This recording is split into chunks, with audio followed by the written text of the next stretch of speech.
Assalamualaikum sahabat muslim. Berikut ini adalah kisah Abdullah bin Umar, salah satu putra sahabat Umar ibnu Khattab yang dikenal karena kesalehannya. Ia sangat akrab dengan Rasulullah Shallallahu Alaihi Wasallam. Saking akrabnya, Abdullah bin Umar sering menafsirkan mimpi untuk baginda Rasulullah.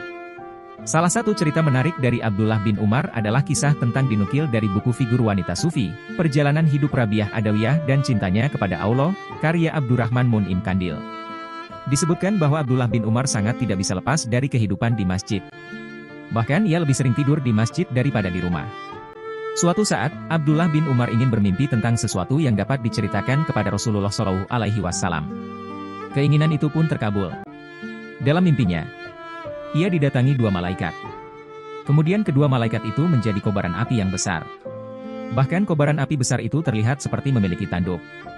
Abdullah merasa kaget. Terlebih ia melihat orang-orang yang dikenalinya ada di dalam kubangan api yang menyala-nyala. Melihat kejadian yang menyeramkan itu, Abdullah bin Umar kemudian berdoa. Aku memohon perlindunganmu dari api ini.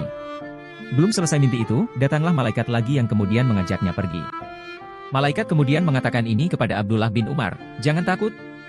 Saat bangun, Abdullah bin Umar pergi mendatangi Hafsah radhiyallahu an, saudarinya yang tak lain adalah istri Rasulullah. Hafsah menceritakan mimpi saudaranya itu kepada Rasulullah Shallallahu Alaihi Wasallam.